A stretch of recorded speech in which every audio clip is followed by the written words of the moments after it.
Bueno, vamos a ir arrancando. Buenas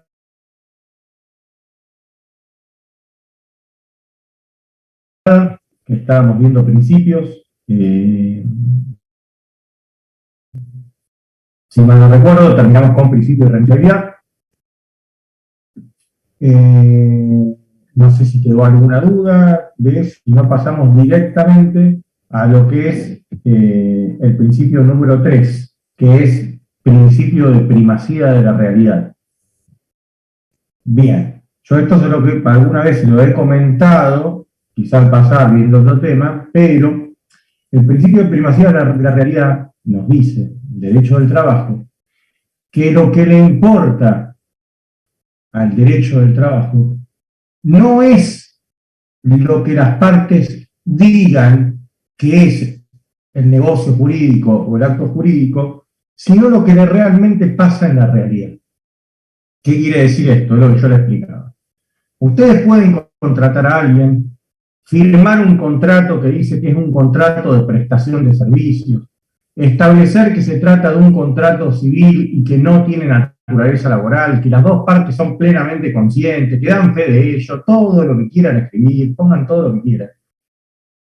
Pero el derecho del trabajo, lo que le importa no es tanto los papeles. No es que no digo que no sirvan para nada, pero no es lo más importante.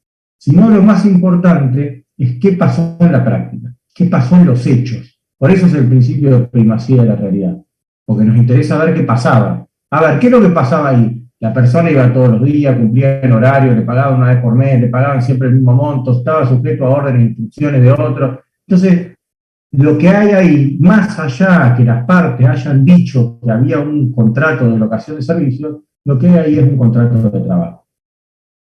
Porque entiendo que hay una relación de dependencia. Por eso, en el derecho del trabajo, como yo les explicaba, no solo por el principio de irrenunciabilidad, sino también por el principio de primacía de la realidad, no es tan importante los papeles que se hayan firmado. ¿Se entiende? Cosa que en civil y comercial es tremendamente importante, porque nosotros venimos, aparte acostumbrados de esa idea del derecho civil y del derecho comercial, de que ojo con lo que firmás, lo importante es lo que está firmado, las palabras se las lleva el viento, lo importante es lo que se escribe. Bueno, en el derecho laboral no es así. En el derecho laboral lo que importa es lo que pasó. Profe. Lo que pasó es que lo que las partes hayan suscrito. Entonces, si yo pruebo mañana por 3 testigos de que mi trabajo se da de una manera, eso es mucho más relevante que yo haya firmado un papel que decía que la tarea la hacía de otra forma. Por eso, reitero, el derecho del trabajo, lo más importante es lo que pasa en los hechos, no tanto en lo que está escrito. Otro principio importante es el principio de equidad. ¿Qué nos dice el principio de equidad? El principio de equidad, que yo el otro día lo toqué porque una compañera de ustedes lo preguntó, hace alusión muchas veces a, o por lo menos se tiene muy en cuenta a la hora de la remuneración. ¿Por qué? Porque lo que busca el principio de equidad es que haya igualdad de trato y de condiciones entre todos los trabajadores que hacen lo mismo. Esto es igualdad entre iguales, no es igualdad entre todos. ¿Por qué? Porque obviamente que hay distinciones entre los distintos trabajadores, hasta por las tareas, categorías, etc. Pero en los que hacen lo mismo, tienen que tener los mismos derechos. Algunos pueden estar de acuerdo, yo, esto es una opinión personal, tengo cierta discrepancia con el principio de equidad, en algunas cosas no me termina de gustar mucho, no sé si es lo actualmente tan producente, pero la situación aquí es que un empleador no puede dar, estamos hablando acá siempre que estamos por arriba de lo legal, no estamos hablando por abajo, estamos por arriba de lo legal. Yo no podría pagarle más a otro trabajador porque entiendo que me cae mejor en la forma en que está trabajando.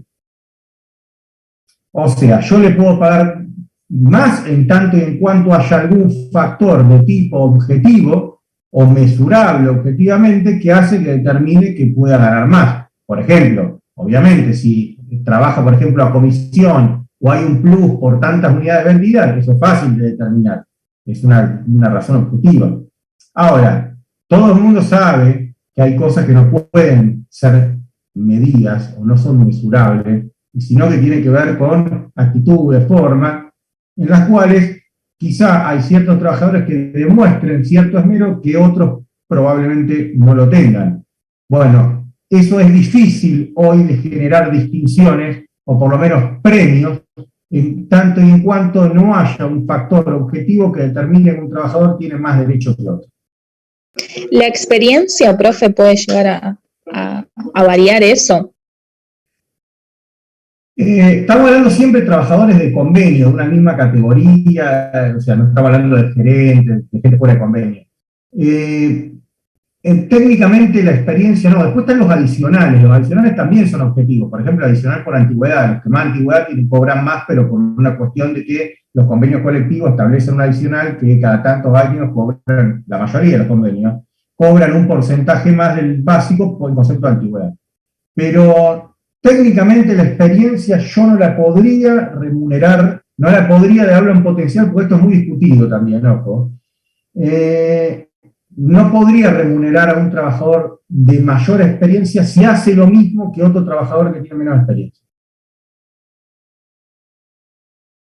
O sea, vamos a pagarlo con un ejemplo. Si tengo dos personas que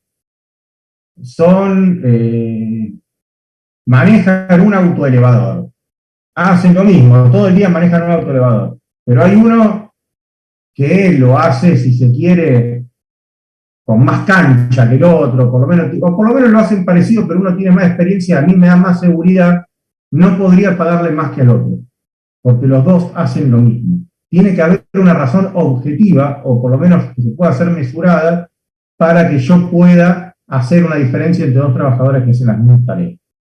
Profe, puede ser en el caso de dos administrativos, pero que uno posea algún título universitario y otro no, que es como un adicional. Por ahí. Es un adicional.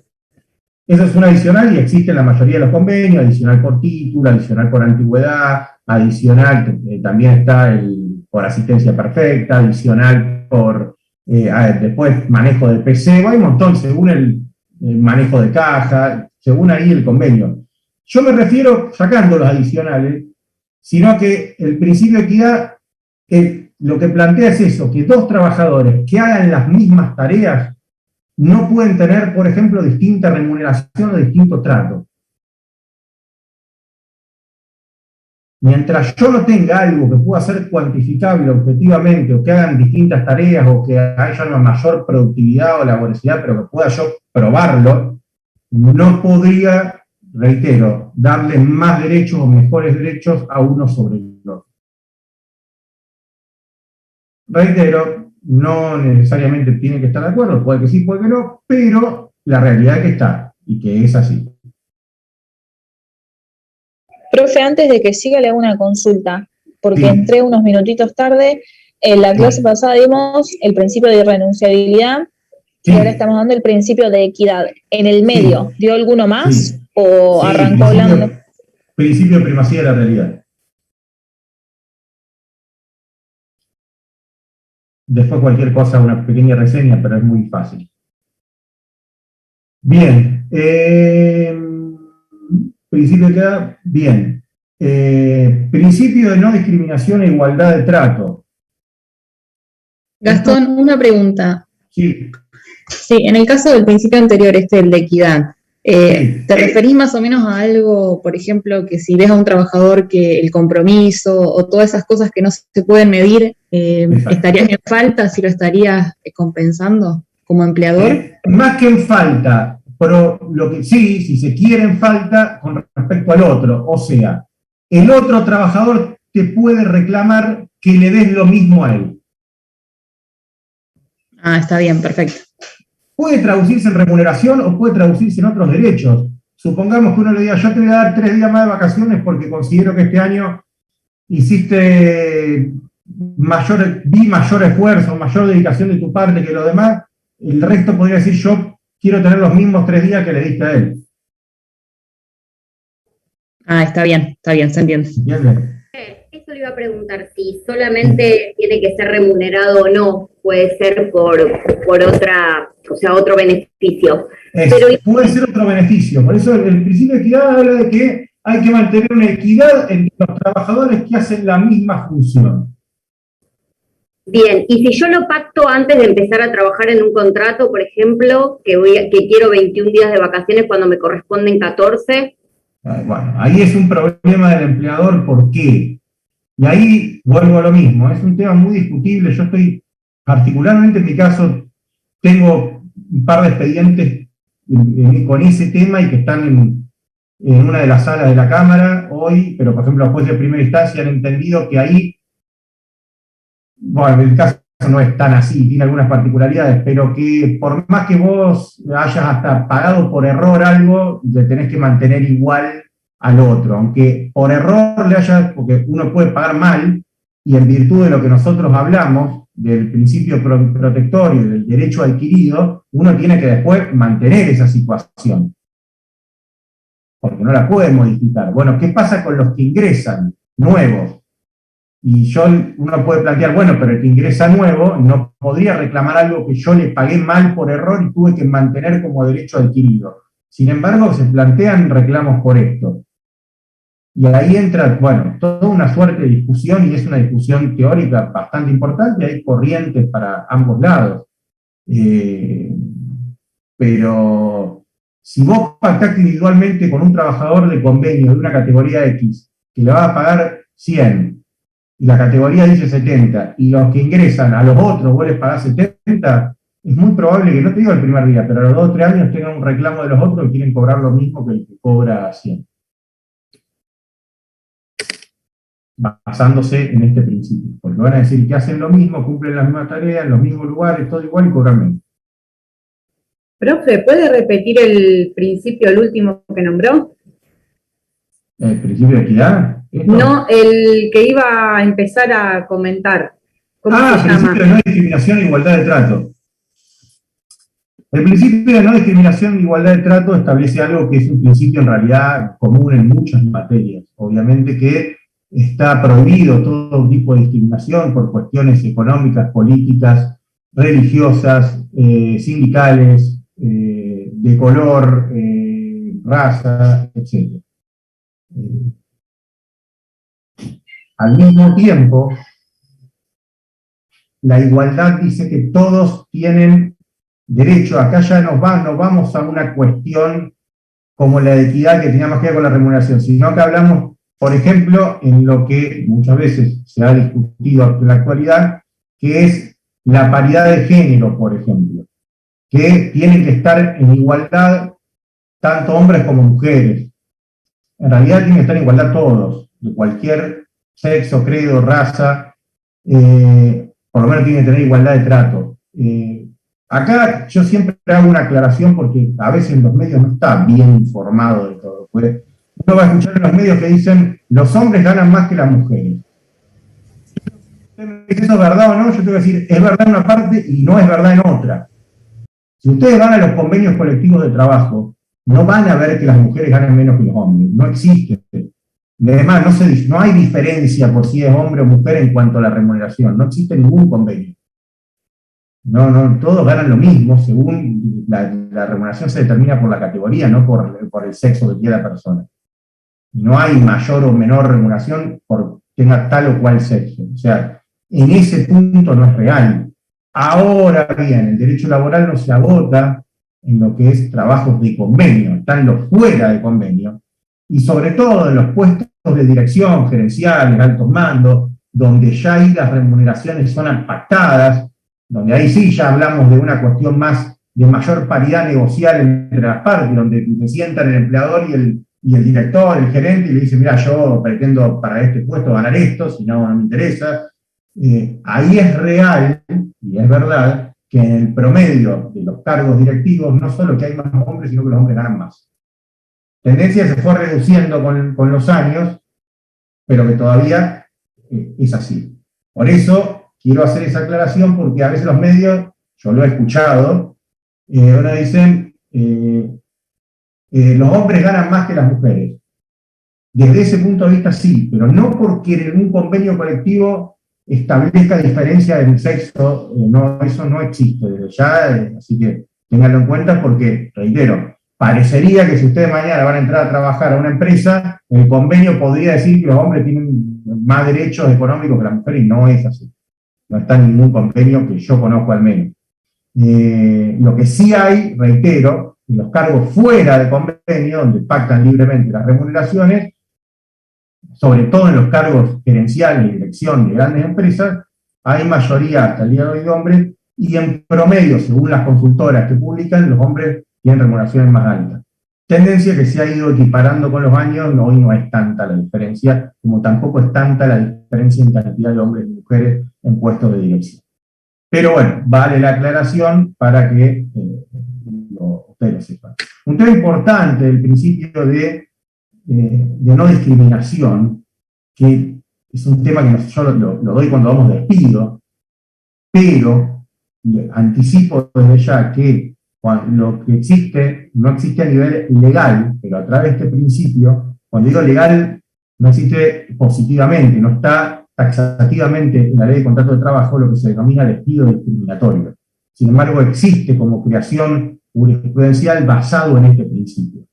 ¿Qué es un despido discriminatorio? Es cuando yo procedo a despedir a alguien en virtud de alguna situación discriminatoria, ya sea con respecto a su religión, su afiliación política, su orientación sexual, su raza, sus creencias, etc.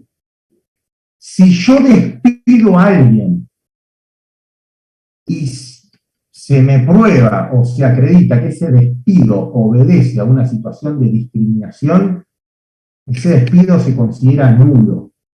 Después vamos a ver más adelante qué consecuencias jurídicas se establece ante la nulidad de un despido, porque en realidad, si se declara un despido nulo, en teoría hay que reincorporar al trabajador y pagarle todo el tiempo que no estuvo trabajando, porque el despido se consideró nulo. ¿Por qué? Porque es discriminatorio. Si obedece ese acto jurídico a un acto discriminatorio, el acto adolece de nulidad, de un vicio de nulidad que precisamente lo nulifica, volviendo todo al estado anterior. El despido discriminatorio tiene su raíz o nace a través del principio de no discriminación e igualdad de trato. Otro principio es el principio de gratuidad. Y con este vamos a ir cerrando, hay dos o tres más que lo pueden ver, pero esto para mí son los más importantes. El principio de gratuidad es muy sencillo. En el derecho del trabajo se establece la gratuidad en todas las actuaciones para el trabajador con el objeto de que no le sea vedado el acceso a la justicia en virtud de que carezca de los recursos suficientes para poder solventar los costos que trae aparejado cualquier proceso. Entonces, cualquier actuación del trabajador, en sede administrativa, o sea, en el Ministerio de Trabajo, es gratuita. No sé qué tendría que repetir, pues me está preguntando uno que se le cortó. Pero bueno, no sé cuál es la parte específica que no escuchó, pero venía diciendo que el principio de gratuidad tiene como objeto garantizar el acceso a la justicia por parte del trabajador a fin de evitar que los gastos que puede ocasionar un proceso judicial o administrativo afecten precisamente dichos los derechos que le corresponden. Entonces, tanto las actuaciones administrativas del Ministerio de Trabajo como las actuaciones judiciales tienen el carácter de ser gratuitas para el trabajador. ¿Gratuita en qué sentido? Que no va a pagar absolutamente nada respecto de lo que son tasas. Por ejemplo, uno cuando quiere hacer una demanda de carácter civil y comercial, tiene que abonar una tasa del concepto del 3% del capital, en concepto de tasa de actuación y tasa de justicia. Son dos tasas que cobra la provincia. Ustedes que estudiaran derecho tributario lo aprenderán.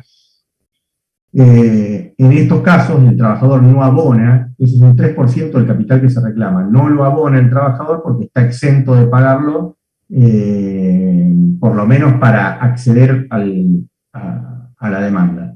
Y en cuanto a la actuación del Ministerio de Trabajo, son totalmente gratis, lo mismo que el envío de telegramas para el trabajador son gratuitos, mientras que las cartas documento que envía el empleador tienen un costo que creo que hoy están alrededor de 600 pesos. Bien, ¿quedó alguna duda de principios? Tema clave, fundamental de la materia. Profe, te hago una consulta con el Sí. principio de gratuidad. Sí. Los envíos de telegrama por los trabajadores son gratuitos. Sí, Y la parte anterior, o sea, que es cuando un trabajador quiere acceder a hacer una demanda al empleador, eso es Sí. gratuito. Pero, por ejemplo, yo contrato particular a un abogado. O Bien. solamente, eso no me quedó claro. Bueno, a ver, para explicar lo de los abogados se lo voy a explicar bastante fácil, lo que pasa en la práctica. Los abogados que hacen, que trabajan laboral por la parte trabajadora, ¿cómo persiguen sus honorarios? Normalmente lo que acuerdan, casi en todos los casos, es que ellos van a cobrar un porcentaje del acuerdo o si ganan el juicio de lo que termine regulando el juez, se lo van a cobrar al empleador. O sea, si uno hace un acuerdo laboral hoy, siempre, en el 90% de los casos por lo menos, el que carga con las costas es el empleador. Si se quiere hasta por usos y costumbres. O a veces es normal que cuando hay un acuerdo laboral, como el que dio lugar a la reclamación es el empleador se hace cargo de las costas. Quiere decir que le va a pagar a su propio abogado y le va a pagar al abogado del trabajador. Y a su vez, muy normal, también, no digo que en el 100% de los casos, pero en un 80-85%, que el abogado del trabajador tenga lo que se denomina un pacto quota litis. ¿Qué quiere decir que es un pacto quota litis? Es decirle al trabajador que él va a percibir un porcentaje cuyo máximo es hasta de un 20%, más allá de eso se considera ilegal, de lo que el trabajador termine percibiendo, ya sea a través de un acuerdo o a través de una sentencia favorable. ¿Qué quiere decir esto? Que el trabajador técnicamente no desembolsa nada para contratar a un abogado particular. Lo que hace es un acuerdo en el cual cuando él por cobre, él le va a tener que dar un porcentaje que va entre un 0 y un 20% al abogado, o a veces puede negociar, ¿por qué no?, que el abogado de él termine cobrando solamente de la otra parte. No sé si quedó claro o tiene alguna duda de eso. Eso igualmente no entra en el contenido de la materia, pero para que lo sepan para su vida, nada más. Sí, profe, gracias. Bien. Vamos a pasar a otro tema. Terminado principios, vamos a ir ya directamente a lo que es contrato de trabajo, para lo cual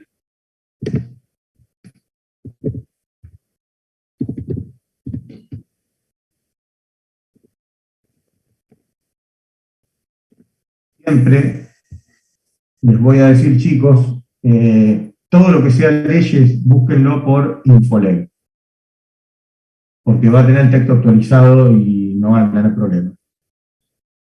Es un servicio del gobierno que tiene siempre las leyes hasta la última actualización, así que búsquenla siempre por ahí. No todos los temas los vamos a ver de la ley directamente, pero algunos que otros temas los vamos a ir viendo. Ustedes van a ver, ahora vamos a ver algunos artículos de la ley de contrato de trabajo, pero antes que nada, nosotros ahora nos vamos a enmarcar en lo que es, lo que estuvimos viendo hasta ahora es derecho del trabajo. Lo que vamos a ver ahora es ya contrato del trabajo.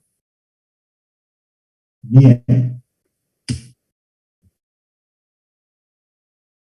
Contrato de trabajo.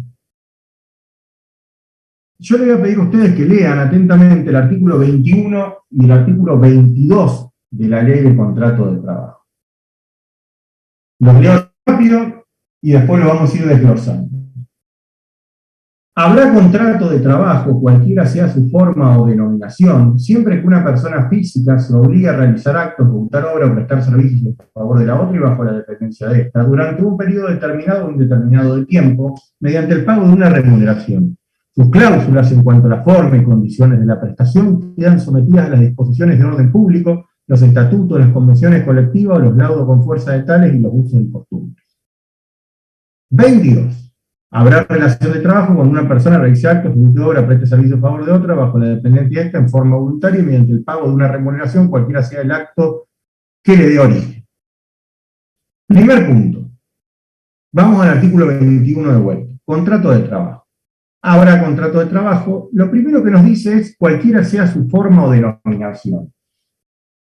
¿Qué interpretan ustedes cuando dice cualquiera sea su forma o denominaciones? También que ustedes no tienen, por ahí no vieron contratos como materia, pero al decirnos cualquiera sea su forma o denominación, nos establece una característica del contrato de trabajo. El contrato de trabajo es un contrato informal o no formal. ¿Qué es un contrato informal o no formal? Es un contrato que no requiere una forma determinada como requisito de validez.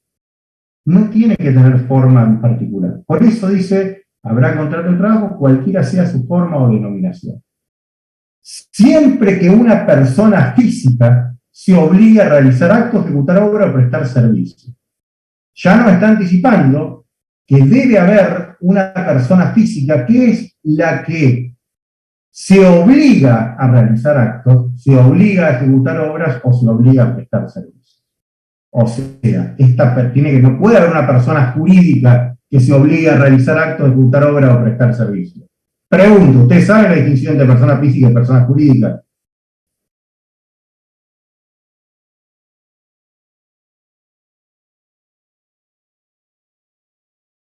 La física sería la humana. Sí. Las jurídicas se hace referencia a las empresas. Sí. Para decirlo, vamos a explicarlo brevemente. Una persona física es una persona humana con la capacidad de contraer obligaciones y tener derechos. Una persona de existencia ideal o persona jurídica es un ente, precisamente de existencia ideal, que no es una persona física palpable, que tiene también la capacidad de generar derechos y contraer obligaciones, que puede tener distintas formas, ya sea una forma comercial como una SRL, una sociedad anónima, o puede ser una asociación civil sin fines de lucro, etcétera, como un club. Pero más o menos, para que ustedes entiendan básicamente, esas son las personas de existencia ideal, o sea, ambas tienen personería, o sea, las dos son sujetos de derecho y la persona tiene una personalidad jurídica, o sea, yo si tengo un reclamo contra una SRL, lo tengo contra la SRL, no contra los socios, o por lo menos los socios son personas distintas a la SRL. La SRL es una persona jurídica o de existencia ideal, pero es una persona distinta a los miembros que la componen, y esos son otras personas. Entonces, es importante que ustedes sepan esta relación, los que por ahí vieron derecho comercial o derecho civil, ya lo saben, pero es fundamental tener esta noción de lo que es una persona física o una persona jurídica, la diferencia que tienen. Lo más importante es que ustedes sepan que son personas distintas. No tiene nada que ver la persona física que integra o que es parte de una persona jurídica. Son dos personas distintas. La persona que se va a obligar a hacer el acto, la obra o el servicio debe ser una persona física.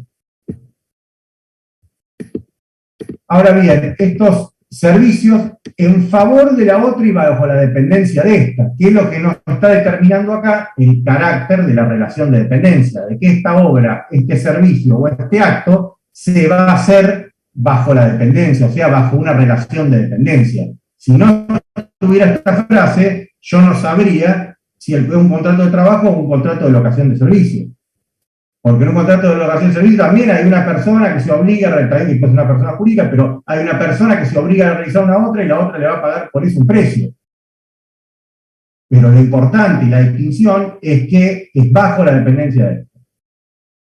Durante un periodo determinado o indeterminado de tiempo. Lo que nos está diciendo que el contrato de trabajo puede tener un plazo cierto de finalización o puede que no lo tenga. De hecho, nos vamos anticipando y vamos diciendo que el contrato de trabajo como principio general es por tiempo indeterminado. Por excepción solamente su contrato es por un plazo cierto.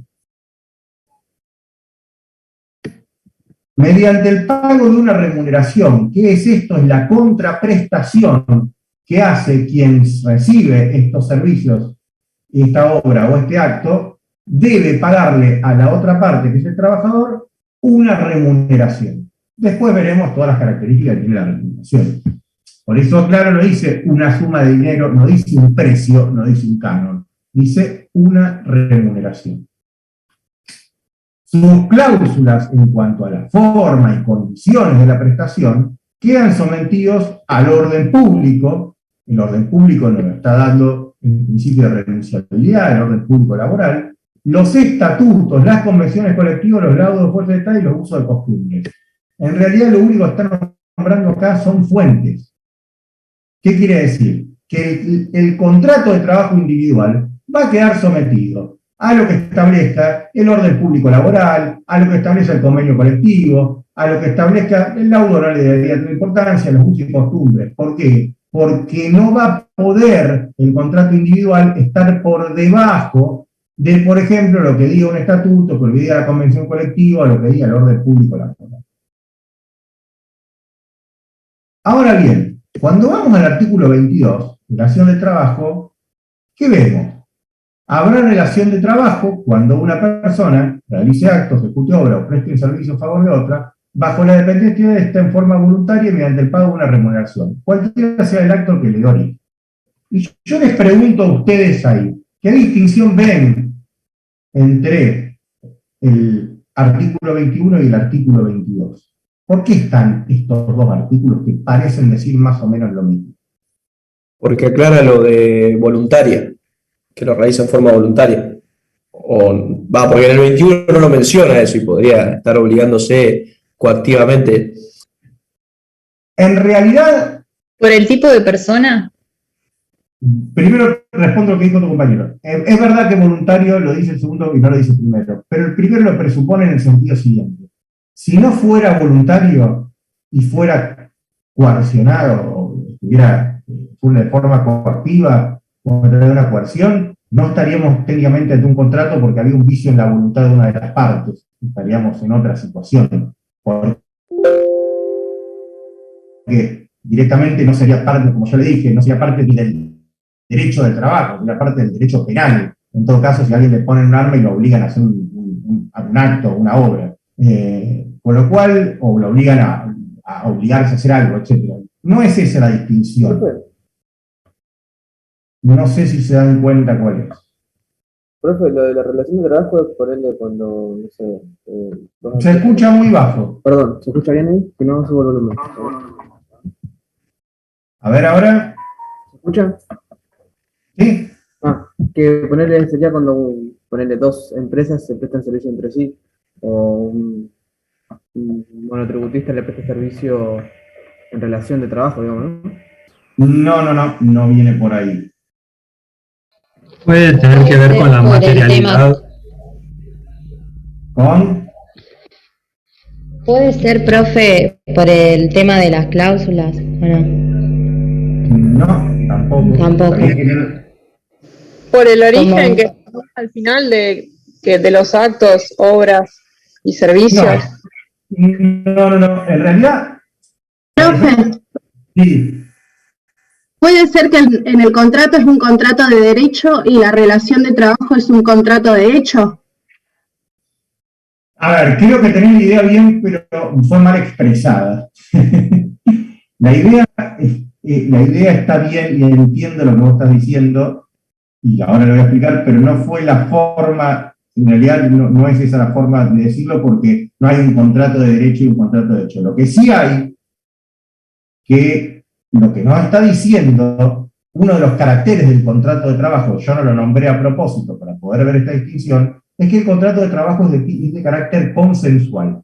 ¿Qué quiere decir que el contrato de trabajo es consensual? Que el contrato se perfecciona con el consentimiento de las partes. ¿Cuándo se produce el consentimiento? Cuando las partes se ponen de acuerdo y una se obliga a realizar actos. Nótese que el artículo 21 dice, siempre que una persona física se obligue, mientras el artículo 22 dice, cuando una persona realice y ejecute actos. Mientras en el primer artículo yo no necesito la ejecución de un acto para tener un contrato de trabajo, sino necesito obligarme a hacerlo. En el segundo caso, en la relación de trabajo nace y se produce con el hecho efectivo, con la ejecución de la obra, tarea o servicio en favor de la obra. Por eso entiendo que lo que quisiste decir era eso, pero no fue por ahí con los términos adecuados. No sé si realmente fue así. Claro, era parecido, pero sí, no sabía expresarlo bien. Está bien. No, contrato de hecho y de derecho, hay contrato, no hay contrato de hecho o de derecho, pero en realidad ahora vamos a ver que yo entiendo lo que quise decir. Y alguno me va a preguntar, bueno, sí, muy lindo toda esta distinción, de uno se obliga, el otro dice que se ejecuta, pero ¿para qué sirve esto?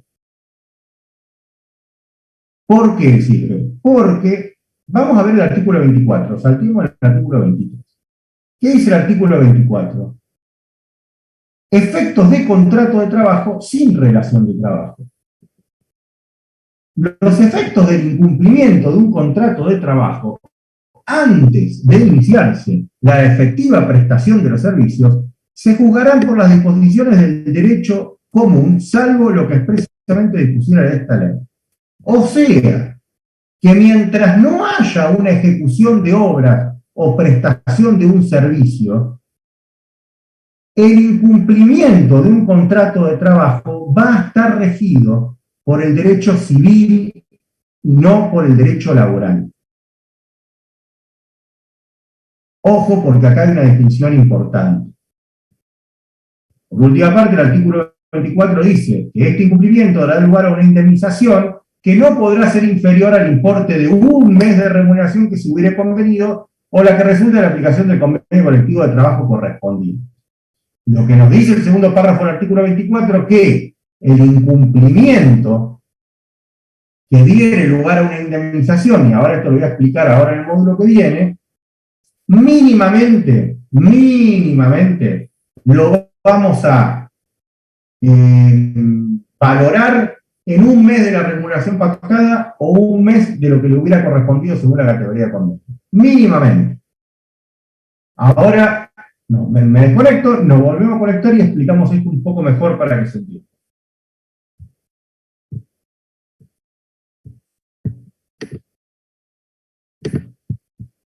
Profe, Sí. tengo una consulta. Sí. O sea, ¿hasta qué punto es contrato de trabajo y cuándo empieza la relación de laboral, digamos? O sea, eso no me quedó claro. Ahora lo vemos con ejemplos. Yo ahora cierro y lo veo, o se va a cerrar solo en realidad, pero lo vemos con un ejemplo para que usted lo entienda bien.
Bueno,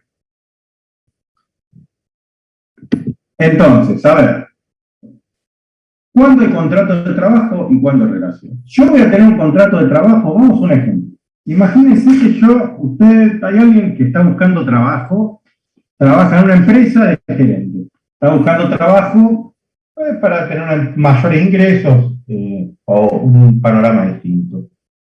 Va a una entrevista laboral, le hace una entrevista, el perfil da, se reúne con el dueño de la otra empresa y el dueño le dice, mirá, yo necesito estas cosas, bueno, yo te las puedo dar, yo estoy dispuesto a pagar este número, cierra, no cierra, arreglan un número, arreglan todo. Vamos a suponer que la nueva empresa queda en Buenos Aires y le dicen, bueno, bárbaro, estás contratado, empezás el mes que viene, el 1 de octubre te quiero en Buenos Aires, en Capital, en tal dirección y arrancás. Bárbaro. ¿Qué hace esta persona? Lógicamente, se va a la empresa anterior, le dice, miren, me voy a ir, conseguí trabajo, voy a presentar la regla. En ese momento ustedes claramente van a ver que hay un contrato de trabajo. ¿Por qué hay un contrato de trabajo? Porque las partes ya se pusieron de acuerdo. Hay una que se obliga a realizar un acto, obra, y la otra a pagar por esto una remuneración. En ese momento, en el momento en que las partes se pusieron de acuerdo, nació el contrato de trabajo. Pero no tenemos relación de trabajo todavía. ¿Qué quiere decir? Que puede haber contrato de trabajo sin relación de trabajo. En cambio, si hay relación de trabajo, necesariamente existe un contrato de trabajo, sí o sí, aunque sea de manera implícita, o sea, verbal, implícita, pero ya hay contrato. En el momento yo ya ejecuté el acto, ya hay un contrato. Pero puede haber un contrato sin relación de trabajo. Y lo que nos dice el artículo 24, que hasta tanto no se efectivice el acto, obra o servicio por el cual el trabajador fue contratado, el incumplimiento derivado va a ser regido por el derecho civil y no por el derecho del trabajo. Entonces, vamos a este ejemplo. Primer punto que yo tengo que aclarar, si es que no lo dije antes, pero aprovecho para decirlo porque lo digo todos los años, porque lo vamos a ver a lo largo de la materia. En derecho civil, el criterio indemnizatorio, si lo dije, porque para no repetirlo, avísenmelo, yo no lo vuelvo a decir, pero no me acuerdo por eso. En derecho civil, el criterio de reparación o indemnización, que son sinónimos, deviene del criterio de reparación integral, que significa, para que ustedes lo entiendan básicamente, que la medida del daño que yo pueda acreditar es la medida de la indemnización que a mí me van a pagar. ¿Estamos? Si yo tengo daño o tengo un daño menor, es una indemnización menor. Si no tengo daño, no me pagan indemnización. ¿Bien? Si yo no pruebo que sea un daño mínimo, no me van a pagar indemnización.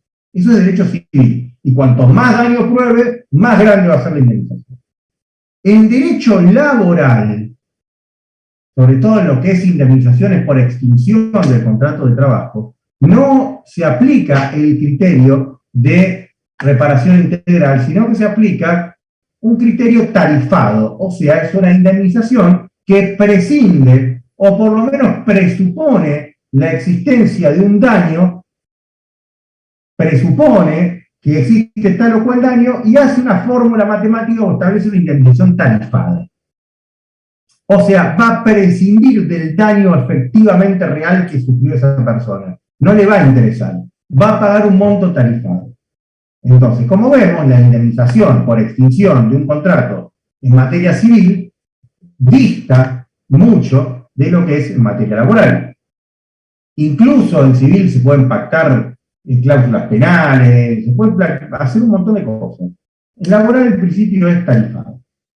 Entonces, imagínense este caso que yo les contaba recién. Este trabajador llega a su empresa, una persona que gana, supongamos, 300.000 pesos, un cargo importante, llega a su empresa y la gerente le dice, mire, yo voy a renunciar porque me voy a Buenos Aires porque me van a pagar 500.000 pesos.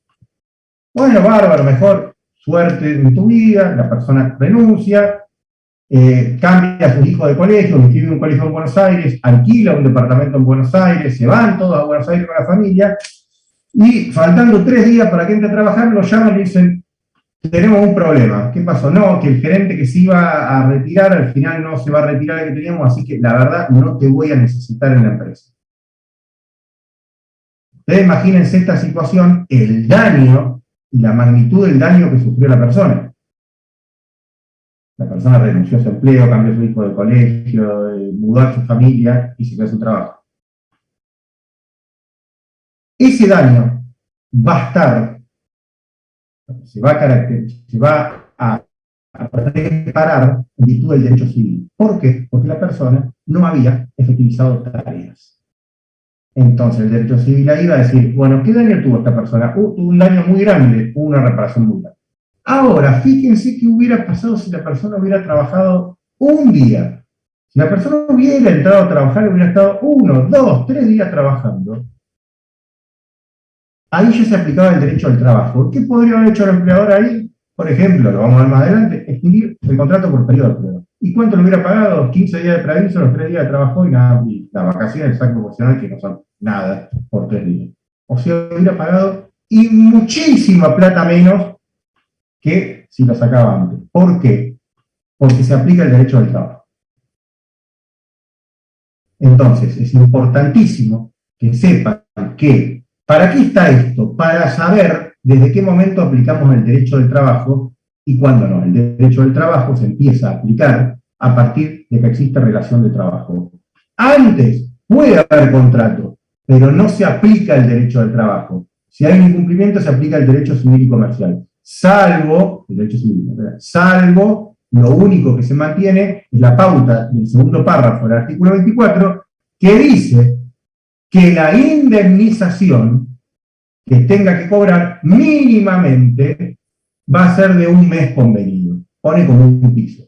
Así como yo le doy el caso de esta persona que tendría un gran daño, yo le podría dar el caso de una persona que no tiene ningún daño. Fue, por lo menos podría tener un daño, si quiere, de expectativa. Fue con trabajo, le dijeron que estaba contratado, que empezaba a las 2 semanas, al día siguiente lo llamaron y le dijeron, no, mira, la verdad que no, hubo un error, no te vamos a dar el trabajo. Y esa persona podría reclamar que le paguen un mes de remuneración, y no creo que pueda probar otro daño más, porque en un día mucho daño no creo que tenga, pero podría reclamar que le den un mes de remuneración, porque ya lo había pactado y ya había nacido el contrato, pero no existía relación todavía. Una vez que existe relación de trabajo, ahí empieza a regir el derecho del trabajo. ¿Entendió? Sí, profe. Por eso, esto marca el principio desde cuando nosotros aplicamos el derecho del trabajo. Bien. Profe, disculpe, una consulta. Sí. ¿El programa de la materia lo tiene para pasar? Sí, después se lo mando en el grupo. Dale, gracias. Bien. Yo a veces no sigo el programa exactamente, no lo sigo de hecho, pero lo aclaro porque por ahí, si ustedes son muy de seguir el programa, se van a dar cuenta que no siempre sigue la misma línea, pero bueno, el programa es una guía nada más. Ustedes van a ver... Profe. Sí. Usted antes dijo que puede haber contrato de trabajo sin relación de trabajo, pero puede haber relación sin contrato. No. Siempre que hay relación de trabajo, hay contrato de trabajo. Siempre que hay relación de... Gracias, profe. La relación de trabajo presupone la existencia de un contrato. Del momento que empecé a trabajar, automáticamente en el mismo acto yo ya tengo un contrato. Es inescindible. Si ustedes ven los primeros artículos de la ley de contrato de trabajo, yo los omití, pasé directamente a contrato, van a ver que van a ver las partes de fuentes, artículo 1, el contrato de trabajo, la relación de trabajo se rige por esta ley, la ley de estatutos profesionales, convenciones colectivas, laudo, voluntad de las partes, uso de costumbres, son todas fuentes. Después van a ver el ámbito de aplicación, lo que yo les expliqué, que no se aplica a los empleados públicos, que no se aplica en realidad al empleo doméstico, al trabajo rural, si bien dice que están excluidos después a través de una reforma que se hizo a partir del año 2011-2012, se aplica en todo lo que no esté en contra, con lo cual de alguna manera supletoriamente le diría que se aplica más de lo que no se aplica. Y después van a ver, después vamos a ver el concepto de empresa, empresario y establecimiento más adelante, van a ver que los principios que nosotros vimos empiezan a verse. Principio de la norma más favorable para el trabajador, principio de renunciabilidad. A ver, están, pero no es que lo definen como nosotros lo explicamos. Lo único que hacen es, a veces los mencionan una parte del principio, por ejemplo, irrenunciabilidad, será nula y sin valor, toda convención de parte suprime o reduzca derechos previstos en esta ley, estatuto, convención colectiva, control individual del trabajo, ya sea el tiempo de su celebración, su ejecución o el ejercicio de derecho proveniente de su extinción. Esto no, per se no me define el principio de renunciabilidad, pero de alguna manera son formas de receptar, o por lo menos de introducir estos principios en el derecho positivo o en el derecho escrito. Si ustedes van a ver el artículo 15, es lo que nosotros hablamos de la transacción y la conciliación. Ustedes lo pueden leer ahí, pero reitero, yo esa parte trato de no verla de la ley para que los principios son un poquito más abarcativos y más completos de lo que estipula la ley. Pero sí les muestro que los van a encontrar acá, van a encontrar o por lo menos van a encontrar parte de lo que establecen los principios nombrados en la primera parte de la ley de contrato de trabajo. El artículo 23 de la ley de contrato de trabajo, que yo lo salteé recién, es un artículo que básicamente recepta y toma uno de los principios que nosotros vimos. Sobre todo, en realidad todo el principio, pero dice, el hecho de la prestación de servicios hace presumir la existencia de un contrato de trabajo, salvo que por las circunstancias, relación o causa lo motiven se demostrase lo contrario. Y esa presunción operará igualmente aunque se utilicen figuras no elaborables para caracterizar el contrato, y en tanto que por las circunstancias no sea dado calificar de empresario quien presta el servicio. El artículo 23 en realidad es donde uno puede ver, y ahí se siente, si se quiere, la analogía, el principio de primacía de la realidad. ¿Qué es lo que nos dice el artículo 23? De per se lo que hace es establecer una presunción en favor del trabajador. ¿Cuál es esta presunción? Que cuando alguien hace un servicio en favor de otro, se presupone, o por lo menos hay una presunción, de que ese servicio se hace bajo relación de dependencia. ¿Qué quiere decir esto? Que invierte la carga probatoria. Más bien le dice al trabajador, si usted acredita que prestó servicios para esta persona, es la otra persona la que deberá probar de que esos servicios no fueron por un contrato de trabajo. Con el artículo 23 le bastaría al trabajador acreditar solamente que dio un servicio en favor de otro, para en su caso decirle al otro, ahora probá vos que ese servicio no te lo di en forma dependiente y te lo di en forma autónoma. En la práctica, de alguna manera, en un juicio todos tratan de probar todo, pero es un elemento que le permite a un juez, con quizás no tantas pruebas del trabajador, pero acreditando la prestación del servicio, poder a un juez basarse y decir que ese servicio, por esta presunción, se entiende que fue en relación de dependencia y por tanto constituía un contrato de trabajo, en tanto y en cuanto la otra parte no pruebe lo contrario. Y es importante dónde vemos el principio de primacía de la realidad acá. En la parte 2, donde nos dice, esta presunción operará igualmente, aun cuando se utilicen figuras no laborales para caracterizar el contrato. O sea, me dice, si usted lo único que me va a traer es un papel que dice que las partes no habían hecho un contrato de trabajo sin un carácter civil, no me sirve. Voy a considerar que sigue la presunción operando en favor del trabajador. ¿Por qué? Por principio de primacía de la realidad. Acá me probaron un hecho de la realidad que esta persona prestar un servicio para otra. Y usted lo único que me trae es un papel firmado que dice que no era un contrato de trabajo. Ese papel firmado no me es suficiente, porque la realidad me indicaba que había un servicio en favor de otro y me presupongo que hay un contrato de trabajo. Tráigame algo más. ¿Qué es algo más? ¿Qué es ese algo más que tiene que traer en la otra parte para demostrar la inexistencia de un contrato de trabajo? Básicamente lo que sigue. Y que tanto que por las circunstancias no se ha dado calificar de empresario que presta el servicio. No solamente esto, pero un elemento muy fuerte para probar que no existe un contrato de trabajo es decir, señor, el que me brindó a mí el servicio es un empresario, no es un trabajador. ¿Por qué es un empresario?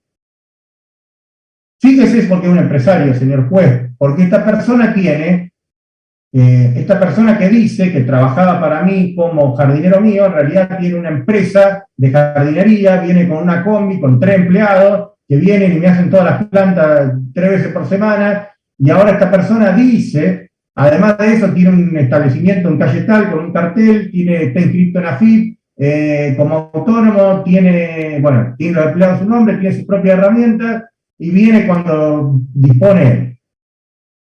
Cuando uno prueba que el otro que presta servicio es un empresario, es imposible que haya una relación de dependencia.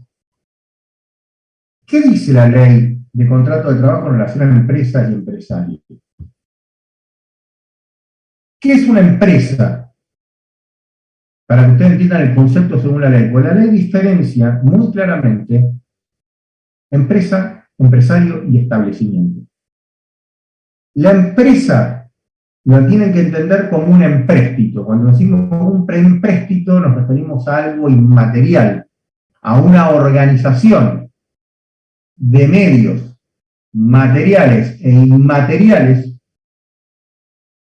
recursos más que medios, recursos materiales, recursos inmateriales y recursos humanos, persiguiendo un objetivo de carácter económico. O sea, esta organización de recursos materiales, inmateriales y humanos, con el objeto de perseguir un fin económico, eso es una empresa. ¿Por qué decimos recursos materiales? Porque una empresa tiene maquinarias, tiene mercaderías, tiene instalaciones, son medios o recursos materiales, dinero. Una empresa también tiene recursos inmateriales, marcas, patentes, know-how, imagen, recursos inmateriales. Y tiene recursos humanos, que son precisamente los trabajadores de esta empresa. Todos ellos están organizados para generar beneficios económicos. Esta definición que les di yo no es exactamente igual que la de la ley. La ley dice: se entiende como empresa la organización instrumental de medios personales, materiales y inmateriales ordenados por una dirección para el logro de fines económicos o benéficos. Es bastante similar. ¿Y quién es el empresario? El empresario es la persona que dirige por sí o por otras y con la cual se relaciona jerárquicamente con los trabajadores a esta empresa. O sea, la persona que dirige esta organización de medios materiales, inmateriales y humanos tendiente a la obtención de fines económicos se denomina empresario. Mientras que establecimiento es la unidad técnica o de ejecución donde se desarrolla la empresa.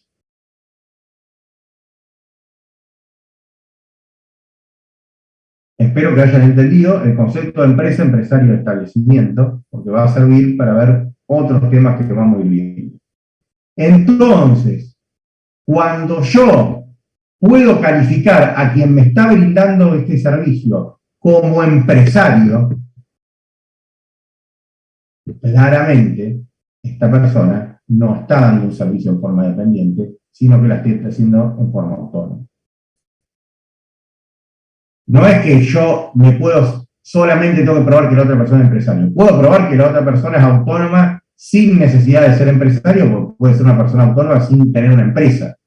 Pero es muy importante si logramos probar que la otra persona tiene una organización con recursos materiales y materiales humanos, yo ahí puedo probar que el servicio que me brindaba no era en relación de dependencia, sino que era autónomo. No sé si quedó claro o si hay duda con respecto a esto. O sea, profe, como Sí. para a ver si me quedó clara la idea. El principio de primacía de la libertad se da cuando No, libertad no, entendido.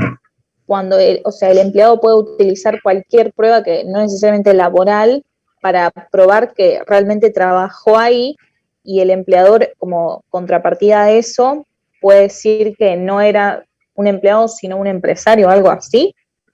Vamos a decirlo más fácil. El trabajador lo que tiene que acreditar es que prestó un servicio en favor de otro. Probando que prestó un servicio en favor de otro, el empresario tiene que probar y acreditar, no solamente con un papel, sino con pruebas más fehacientes, de que ese servicio, en su caso, se lo dieron en forma autónoma. Una de las formas más claras de probar que fue en forma autónoma es si puede clasificar al trabajador, al supuesto trabajador, como empresario.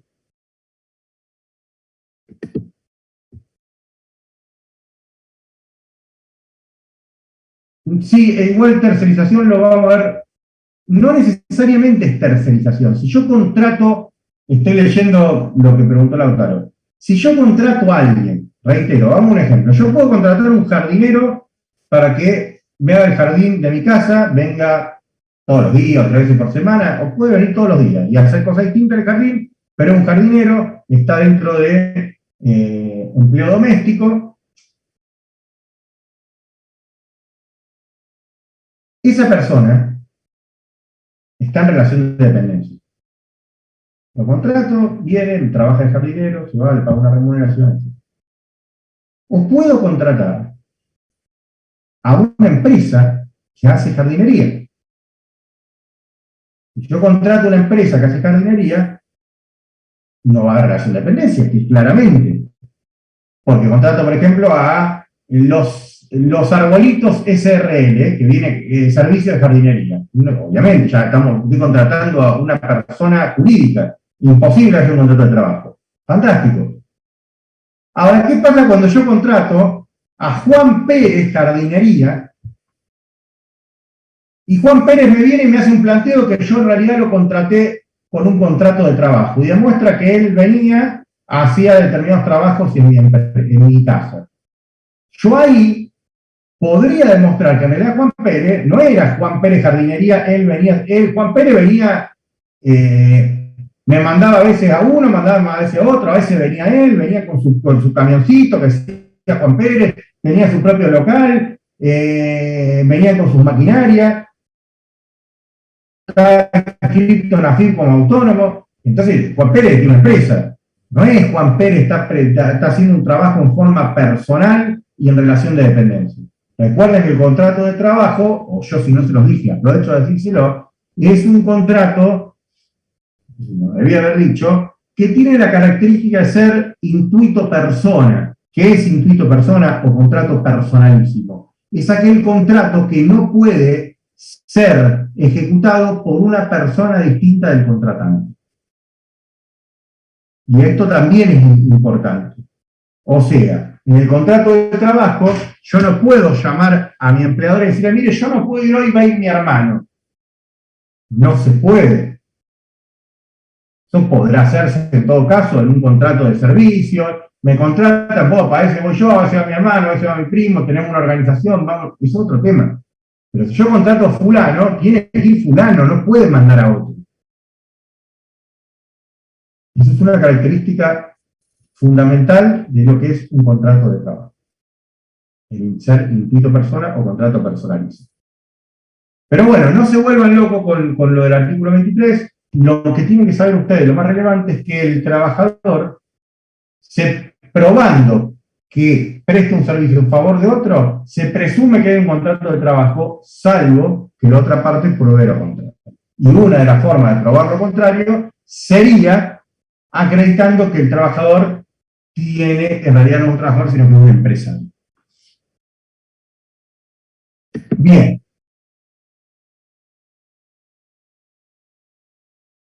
Si ahora estamos, 2020, en vez de ver sujetos, porque sujetos es un tema medio complejo, vamos a ver objeto del contrato de trabajo. ¿Qué es el objeto del contrato de trabajo? ¿Cuál es el objeto del contrato de trabajo? El objeto del contrato de trabajo es la prestación. ¿Qué es la prestación? Es ese servicio, ese acto, esa obra que se obliga a hacer el trabajador. Ese es el objeto del contrato de trabajo. Ahora bien, vamos a ver que pueden existir contratos de trabajo con objeto ilícito y contratos de trabajo con objetos prohibidos. En principio, no puede haber contratos con objeto ilícito y con objeto prohibido. Pero ¿qué pasa si los hay? Y la ley establece una distinción entre lo que se constituye como objeto ilícito y como lo que es objeto prohibido. Se entiende por objeto ilícito, y ustedes van a ver que la norma hace referencia a objeto ilícito cuando el mío fuera contrario a la moral y las buenas costumbres. A mí, la moral y las buenas costumbres nunca es una frase que en derecho estamos muy acostumbrados a verla en muchísimas normas, pero a mí me parece un tanto vetusta, anacrónica y personalmente no me gusta. Entonces yo normalmente digo, no me significa que ustedes lo digan así en un examen, estaría perfecto igual, pero a mí me gusta decir que el objeto es ilícito cuando es socialmente reprochable. Puede constituir un delito, por ejemplo, ¿cuándo va a haber contrato de objeto ilícito? Si yo, por ejemplo, contrato a alguien, yo robo mercadería y contrato a alguien para que las venda o las reduzca. Ese es un contrato de objeto ilícito, porque el objeto de ese contrato es vender mercadería robada. Amén que es un delito, es un contrato de objeto ilícito. En cambio, el contrato de trabajo con objeto prohibido, es cuando la norma legal o reglamentaria ha vedado el empleo de determinadas personas en determinadas tareas, épocas o condiciones. Por ejemplo, los menores de edad no pueden hacer trabajo nocturno. Ahora bien, ¿qué pasa? Después lo vamos a ver, pero el trabajo nocturno hasta las 9 de la noche. ¿Qué pasa si un menor trabaja hasta las 10 de la noche? Ahí tendríamos, trabaja de 8 a 12 de la noche. Tendríamos un contrato, 8 de la mañana, 8 de la noche a 12 de la noche. Tendríamos un contrato de objeto prohibido. No de objeto ilícito, sino de objeto prohibido. ¿Por qué? Porque la ley veda que los menores trabajan en horario nocturno. Ya, si bien alguno puede decir, es socialmente reprochable, y no tanto, no es lo mismo que la reprochabilidad en el marco de un ilícito, del trabajo ilícito es muchísimo más alta. Es cuasi delictual. Acá estamos en, se contrató a un menor de 17 años para que trabaje hasta las 11, 12 de la noche, no está permitido, pero no tiene una reprochabilidad tan alta a nivel social. La diferencia fundamental entre el trabajo ilícito y el trabajo prohibido radica en que el contrato de trabajo ilícito es un contrato de trabajo que tiene la característica de ser nulo, de nulidad absoluta. O sea, no produce efecto para ninguna de las partes. ¿Qué quiere decir esto? Que el trabajador no va a poder reclamarle, por ejemplo, el pago de remuneración al empleador si no se la pagó. Como el empleador no puede reclamar que el trabajador preste los servicios para los cuales lo contrató. ¿Por qué? Porque es nulo para las dos partes. Ninguno se puede reclamar absolutamente nada. Precisamente por ser algo socialmente grave y reprochable. En cambio, en el trabajo prohibido, el contrato de trabajo resulta nulo, pero inoponible para el trabajador. ¿Qué quiere decir? Que el empleador no va a poder oponer el contrato al trabajador y exigirle que preste el servicio para lo que lo contrató. Pero el trabajador sí va a poder reclamar, por ejemplo, que le paguen en remuneración si no se la pagan. Porque uno podría pensar, bueno, pero si el menor trabajó a la noche, que estaba prohibido, no tiene derecho tampoco a exigir que se lo paguen, porque estaba prohibido. No, tiene derecho a exigir que se lo paguen, pero el empleador no puede obligarlo a trabajar en el horario nocturno. ¿Se entendió? Sí, profe, ¿puede repetir, por favor? O sea, el contrato de trabajo con objeto prohibido es nulo, pero para una sola parte, ¿o cómo dijo eso? El contrato de trabajo con objeto prohibido tiene la característica de que es nulo, pero esa nulidad es inoponible al trabajador. Por lo menos es nulo para el empleador, pero para el trabajador tiene derecho a reclamar los derechos emanados de ese contrato, pero no así el empleador. ¿Entiende? Sí, perfecto. Bien. Profe, ¿puedo hacerte una pregunta? Va, un caso, sería un ejemplo. Sí. Un caso de una actividad de objeto ilícito, pero que el empleado de alguna manera no sabe que es ilícito. Por ejemplo, vender mercadería robada, pero que no le dicen a él que es mercadería robada. Ahí ya entraría en otra situación. No, exactamente. Si trabaja, o sea, acá estamos hablando cuando el trabajador actúa, el trabajador puede tranquilamente trabajar en un negocio local vendiendo ropa y no tener origen de la procedencia de esa ropa. En ese caso, no estamos ante un contrato de trabajo normal. ¿Por qué? Porque el contrato de trabajo, en ese caso, es vender ropa. ¿Se entiende? El contrato de trabajo es vender ropa. Yo estoy hablando tu contrato de trabajo es vender ropa robada. O sea, reducir mercadería robada. Ese es tu contrato de trabajo. De alguna manera estás en una asociación ilícita. Me explico, esas sabiendas. Claro, claro. En esos casos, de alguna manera la ley lo que dice, ninguna de las partes tiene derecho a reclamarse nada porque los dos están metidos en una situación en contra de la moral y las buenas costumbres, grave, socialmente reprochable y grave, como lo quieras llamar, pero están metidos, generalmente ya estás en temas delictuales cuando estás en trabajo ilícito.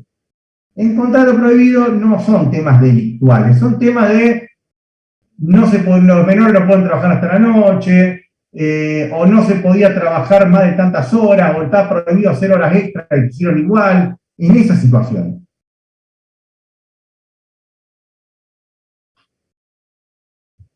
Bien.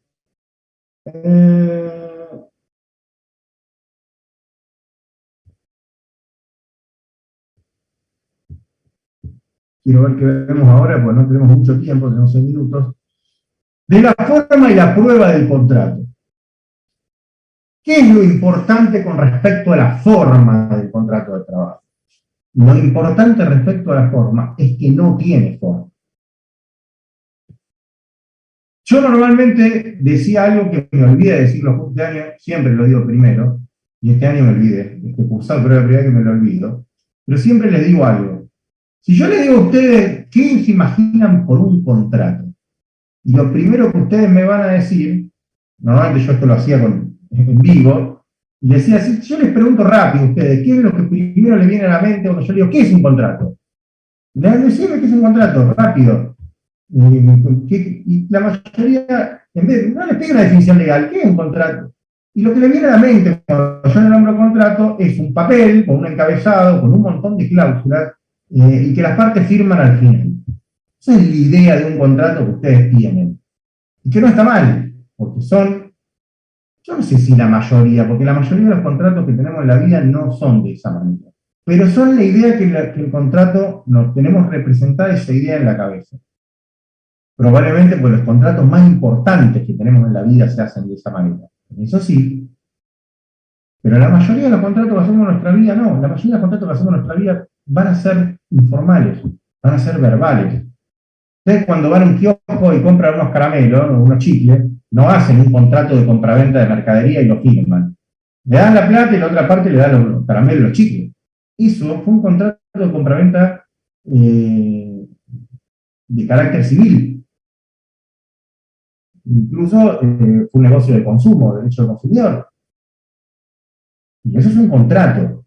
No deja de ser un contrato porque no está escrito. ¿Estamos? Profe, Sí. le puedo hacer una pregunta que puede parecer media pava, pero a mí siempre me quedó la duda de cuando vos entras a trabajar, si tenés que firmar un contrato. Porque yo, por ejemplo, entré a trabajar en blanco, pero nunca firmé un contrato. Bueno, no tiene nada de pava la pregunta, por el contrario, es totalmente pertinente la pregunta. Exactamente, eso es lo que quiero explicar. ¿Vos qué pensaste en tu cabeza? Yo nunca firmé un contrato y podés haber presupuesto, o por lo menos haber creído, porque no tenías cursada esta materia, que vos quizás no tenías un contrato. O, ¿cómo es mi situación? Si yo no firmé nada. Y en realidad, lo que te está diciendo la ley es que vos tenés un contrato totalmente válido. La ley en ningún momento exige la forma escrita del contrato de trabajo, salvo en el contrato a plazo fijo. O sea, la forma escrita es de excepción. Pero el contrato por tiempo indeterminado, que es el contrato común, no tiene forma. Es más, la mayoría de las veces, en el 90% de las veces, no hay un contrato escrito en derecho del trabajo. Ustedes van, ¿cómo van? En los que ustedes trabajan, sabrán, la gran mayoría, cuando fue a trabajar, fueron entrevistas de trabajo, le hicieron entrevistas, algunas entrevistas cortas de una sola vez, otras con distintas etapas, hasta que en un momento le dijeron, bueno, vos vas a tener que hacer esto, tus tareas son esto, el horario es este, y se te va a pagar esto. ¿Estás de acuerdo? Sí, estoy de acuerdo, listo, empezá mañana o empezá tal día. Y ahí empezó. Y si estaba en blanco, como dice su compañera, van a ver que tienen un recibo de sueldo, que le pueden depositar la plata por banco, le dieron un alta que la pueden haber firmado. Pero decir, yo nunca firmé un contrato con todas las cláusulas. No, la mayoría de las veces no se va a hacer. ¿Y por qué no se va a hacer también? Porque si ustedes aplican un poco de sentido común en lo que aprendieron, está todo el orden público laboral presente. Entonces, básicamente, el empleador, si va a dejar algo por escrito, tendría que ser algo que sea superior a los derechos que ya otorga el convenio colectivo y la ley de contratos de trabajo y todas las fuentes del derecho del trabajo. Si no, no tiene sentido. Profe, disculpe, pero si no firmo nada, ¿cómo reclamo después? Bueno, eso mismo, eso tiene que ver con un tema de prueba.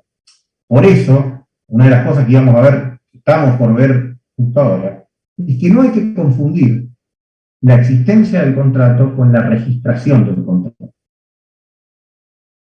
La registración, cuando uno dice, uno está en blanco o uno está en negro. Vulgarmente, la forma vulgar de decir uno está registrado y el otro no está registrado. Pero ambos tienen contrato de trabajo. Lo que pasa es que uno fue registrado, esa situación, este tema es un plan importante, corto, y nos conectamos 10 minutos más y terminamos de ver este tema.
Bueno, como les estaba diciendo,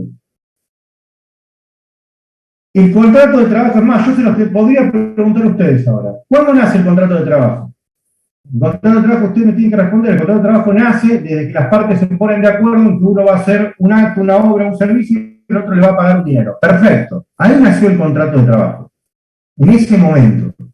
Después el empleador puede, o debe en realidad registrar ese contrato, o puede que no lo haga, en contra de lo que dice la ley, pero puede que no lo haga. Entonces ese contrato va a estar no registrado o en negro, mientras que el otro va a estar registrado. La pregunta que venía el compañero recién es, ¿y si no firmo nada? ¿Cómo lo pruebo?